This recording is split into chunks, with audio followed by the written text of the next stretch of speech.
Czy widzicie ten ładny kadr? Mój mąż stwierdził po ostatnim filmiku, że nie można mnie zostawiać samej z kadrowaniem siebie. Trudno się z nim nie zgodzić. Cześć, ja jestem Kin, a to jest moje podsumowanie miesiąca października. Po tych wszystkich dołujących latynoamerykańskich powieściach potrzebowałam porządnego odmurzenia, więc na początku października przeczytałam drugą część Pamiętników Lady Trent, czyli Zwrotnik węży. Jak już mówiłam w innym filmie, Pamiętniki Lady Trent to jest takie fantasy, które jest bardzo mało fantastyczne, natomiast bardzo XIX-wieczne. Jest to o kobiecie, która zostaje podróżniczką i badaczką. Nie w Wielkiej Brytanii, tylko w wyimaginowanym świecie, ale ewidentnie bazowanym na Wielkiej Brytanii za czasów wiktoriańskich. I Lady Trent bada smoki. No i to jest taka przygodówka napisana z humorem, ale to jest taki humor subtelny, właśnie taki bardziej klasyczny, przystający do tego XIX-wiecznego klimatu. Mnie się bardzo podoba, że główna bohaterka, pomimo tego, że jest bardzo ambitna, bardzo pewna siebie, to jednocześnie nie jest pełna pogardy dla innych ludzi. I pomimo tego swojego kolonialnego nastawienia, które prześwituje, jest jednak białą kobietą z dominującej kultury, to w zderzeniu z obcymi kulturami wykazuje się zrozumieniem i taką chęcią poznawania i respektowania tej kultury. Następnie przeczytałam kryminał japoński. Miał być cały film o kryminałach japońskich, ale one mi się tak nie za bardzo podobają, więc nie wiem, czy chcecie film, w którym ja po prostu mówię po kolei, co mi się nie podobało w różnych tych kryminałach. I na koniec odmurzania przeczytałam jeszcze Lucję Słodką, pierwszą część tej telenoweli, tak to się nazywa, pisarskiej. Nie podobało mi się to w ogóle. Jest to jedyna książka w tym miesiącu, którą absolutnie hejtuję. Jest ona napisana takim humorem właśnie przeciwnym do Lady Trent, czyli cały humor polega na tym, że nasza główna bohaterka wywyższa się ponad inne osoby. Inne osoby są opisane w sposób bardzo karykaturalny i spłaszczający po to, żeby ona tym lepiej mogła się z nich wyśmiewać. Są też takie seksualne żarty, które wydają mi się przestarzałe, takie lata 2000, to wtedy by pasowało, a teraz wydaje mi się, że to już nie te czasy. A że ta książka się tak naprawdę w 90% opiera na humorze, no to skoro mnie to nie pasuje, no to nie podoba mi się ta książka w ogóle, po prostu w ogóle. Następnie przeczytałam książkę irlandzką, która nazywa się Trzeci Policjant. To jest książka z lat 60., więc jest taka mocno postmodernistyczna. I jeśli miałabym ją opisać jednym zdaniem, to jest to Alicja w Krainie Czarów dla dorosłych. Tak samo jak w Alicji, główna postać wchodzi w pewne miejsce i od tego momentu absolutnie wszystkie wydarzenia są zupełnie nonsensowne i absurdalne. Jest ona napisana z dużym humorem i dużo jest tutaj też zabawy językiem. To też są paralele do Alicji w Krainie Czarów. Raczej polecałabym ją sobie troszeczkę dozować, bo jednak taka ilość absurdu naraz to może być za dużo. Zastanawiam się, czy osobom, które lubią filozofię i znają filozofię lepiej niż ja, czytałoby się gorzej czy lepiej, bo ona ewidentnie wyśmiewa się z dyskursu właśnie filozoficznego i akademickiego. Wydaje mi się, że tak z sympatią jednak, nie z szyderstwem. Ale nie wiem do końca, czy to konkretne osoby są wyśmiewane, czy to tak ogólnie, bo nie znam się na tym wystarczająco. Na przykład takim wyrazem tego jest łączenie akademickiego języka z takim dialektem irlandzkim, co zmienia się w taką nonsensowną mieszankę języka, która nie wiadomo co znaczy. Uważam, że była bardzo dobra i bardzo przyjemnie się czytało. Następnie próbowałam przeczytać zbiór opowiadań The Gilda Stories. To nie zostało przetłumaczone na polski. To jest taki w ogóle dosyć niszowy zbiór opowiadań z lat 90., który chciałam przeczytać, ponieważ został napisany przez osobę pochodzenia w połowie afroamerykańskiego, a w połowie rdzennego amerykańskiego. I ogólnie jest tutaj dużo ciekawych tematów i ciekawego podejścia do tematów. Są to opowiadania skupione wokół wampirzycy Gildy i obserwujemy ją na przestrzeni dziejów, zaczynając jeszcze od czasów niewolnictwa. No i to, co mi się podobało, to że wampiryzm jest tutaj przedstawiony w taki sposób bardzo feministyczny i emancypacyjny. Jest to taka metafora właśnie emancypacji. Jest tutaj dużo też reprezentacji LGBTQ+, która jest przedstawiana w bardzo taki naturalny sposób i w ogóle nie jest wspominana, nie jest tematem kontrowersyjnym w żaden sposób. Są też wątki traktowania właśnie rdzennych Amerykanów, traktowania czarnoskórych Amerykanów, więc to wszystko doceniam, ale ja nie skończyłam tych opowiadań, bo ja nie lubię zbyt emocjonalnego języka, a był jednak dość emocjonalny ten język tutaj. A po drugie, nie za bardzo widziałam powodu, dla którego to były opowiadania, a nie powieść. Te opowiadania, każde z osobna, nie miały takiej osi, która by je trzymała razem. Było bardzo dużo dygresji, dodatkowych wątków, które były zaczynane, porzucane. Miałam poczucie, że autorka bardzo dużo chciała właśnie tutaj ująć, ale przez to niestety jej się to rozmyło. Następnie przeczytałam Piknik na skraju drogi razem z moim bratem Karolem i mam nadzieję, że będzie film razem z nim na tym kanale. Zobaczymy, czy nam się to uda. Jeśli nie, to po prostu zrobię też i tak osobny film bez niego. Ale podsumowując w kilku słowach, bardzo mi się podobała. Byłam zdziwiona, jak bardzo. Wydaje mi się, że to jest takie science fiction, o którym wielu ludzi słyszało, a niewielu przeczytało, bo przynajmniej jak patrzę na moich znajomych, to nikt tego jeszcze nie przeczytał, a ja uważam, że warto. Na pewno wskakuje to na listę moich ulubionych książek science fiction.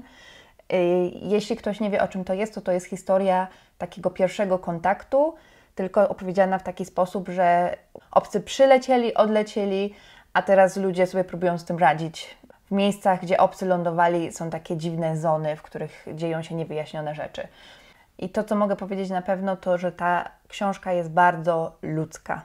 Autorzy zajmują się tu głównie nie tym, jaka była technologia tych obcych, albo jakimiś abstrakcyjnymi konceptami filozoficznymi lub naukowymi, a głównie po prostu jak taki zwykły, szary człowiek zachowuje się i wychowuje się w obliczu takich niewyjaśnionych zdarzeń. Potem przeczytałam esej, który nazywa się Whites on Race and Other Falsehoods. Nie został przetłumaczony na polski, z tego co wiem. I jakościowo nie zamierzam go oceniać, ponieważ nie uważam, że to jest moje miejsce, żeby oceniać takie rzeczy.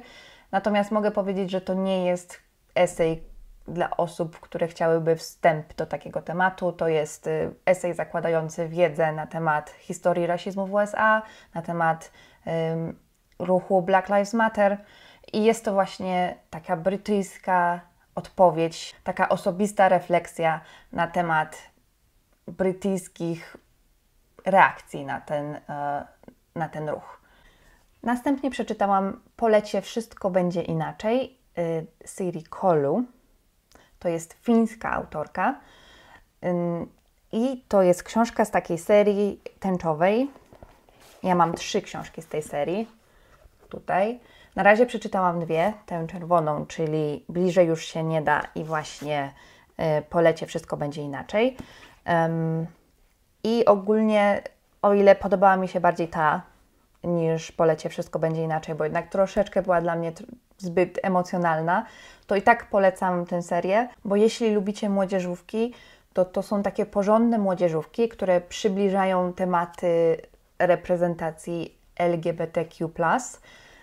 W taki, wydaje mi się, starają się to robić realistyczny sposób, pokazując takie normalne problemy nastolatków. Polecie Wszystko będzie inaczej akurat jest o chłopaku trans, który właśnie przechodzi tranzycję, a właściwie zamierza przechodzić tranzycję w najbliższym czasie. I to, co jeszcze jest fajne w tych książkach, to, że one wszystkie są z takich dosyć nieoczywistych miejsc. Grenlandia, Wyspy Owcze, Norwegia, właśnie Finlandia, jeszcze jest jakaś z Rosji. Więc mamy te doświadczenia z różnych kultur i z różnych miejsc świata. Na koniec przeczytałam książkę noblisty Halldora Laxnessa, którą kupiłam sobie w zeszłym miesiącu, czyli Niezależni. I miałam rację, są to islandzcy chłopi. Ogólna fabuła, że tak powiem, ale fabuły to tu nie ma za wiele, od razu Wam mówię. To jest życie Bjartura, chłopa, który właśnie zdobył swoją niezależność, nareszcie ma własną ziemię. I powiedziałabym, że to jest książka dla fanów klasyki. Jest tutaj dużo opisów przyrody.